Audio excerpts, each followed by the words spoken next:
샬롬! 사랑하는 신일의 다음 세대 친구들 반갑습니다. 오늘은 특별 가정예배 주간 5번째 날입니다.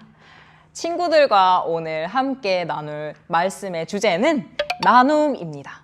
친구들은 나눔이라고 하면 머릿속에 어떤 장면이 떠오르시나요? 전도사님은 봉사활동 또는 기부 또는 우리 친구들이 많이 하는 당근 슈퍼, 무료 나눔 이런 장면들이 많이 떠오르는데요. 친구들은 어떤 장면을 떠올리셨나요? 오늘의 본문에서 사도 바울은 이런 나눔을 이야기하고 있습니다. 어려운 이웃에게 또 소외된 이웃에게 자신이 가진 것을 나누는 그런 나눔을 이야기하고 있습니다. 바울은 말뿐만이 아니라 직접 나누는 삶을 살았던 사람인데요.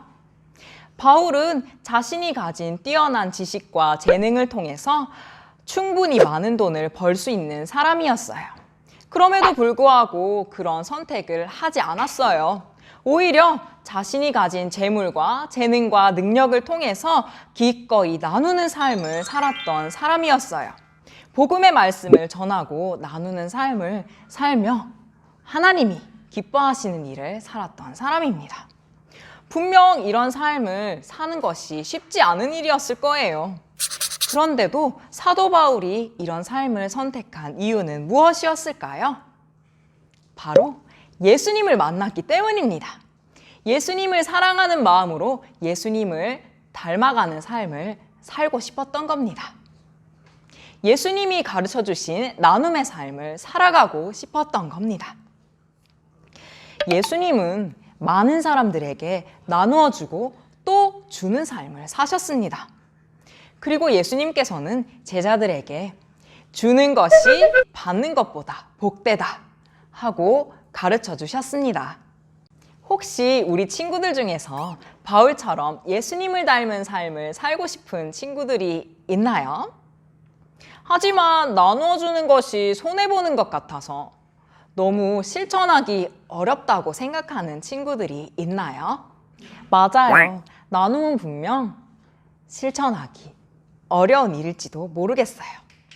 친구들과 비슷한 고민으로 예수님을 찾아온 한 청년이 있었어요. 이 청년은 부자였어요. 이 부유한 청년은 영생을 얻는 방법을 알고 싶어서 예수님을 찾아왔습니다. 예수님께 여쭤봤더니 이렇게 대답해 주셨어요. 다 함께 말씀 한 구절 읽어볼까요? 마태복음 19장 21절 말씀입니다.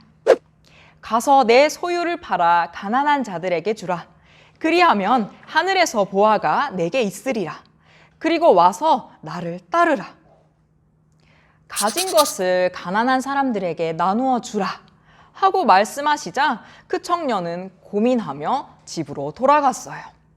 이처럼 가진 것을 나누어 주는 것, 예수님의 가르침을 따라 사는 삶은 분명 쉽지 않은 일이에요. 우리도 똑같은 상황이라면 부자 청년과 같이 고민하면서 돌아가지 않았을까요? 그런데 부자 청년과 예수님의 대화에서 알 수 있는 중요한 사실, 한 가지 분명한 것은 나눔은 영원한 생명과 관련이 있다는 거예요.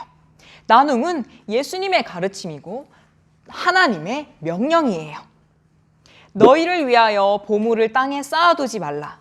내 보물 있는 그곳에는 내 마음도 있느니라. 내 보물이 있는 곳에 내 마음도 있다 하고 말씀하신 예수님의 말씀을 떠올려 볼 때 나눔은 우리의 마음이 어디로 향해 가고 있는지 확인할 수 있게 해주는 방법이에요. 다시 말해 우리의 보이지 않는 믿음을 보여주는 방법이라고 할 수 있어요. 그리고 친구들, 나누는 일은 과연 손해보는 일일까요? 내가 얻는 만큼 상대방은 잃어버리고 내가 나누는 만큼 상대방은 얻어가는 제로섬 게임일까요? 그렇지 않아요. 우리가 닮아야 할 예수님의 나눔, 사랑의 나눔은 그 계산법이 조금 다릅니다. 분명 나누어 주었는데 마음에는 기쁨이 채워지고 뿌듯함이 채워집니다. 나누어 주었다고 해서 결코 없어지는 것이 아니죠. 주는 것이 받는 것보다 복되다고 말씀하신 예수님의 가르침은 바로 여기 있는 겁니다. 나눌수록 풍성해지는 계산법. 아마 실천해보지 않은 사람은 아무도 모를 겁니다. 오늘의 말씀을 기억하면서 우리 친구들도 작은 나눔을 한번 실천해보세요. 신일의 다음 세대 친구들의 마음속에 나눔의 기쁨이 퐁퐁퐁 샘솟아나기를 축복합니다.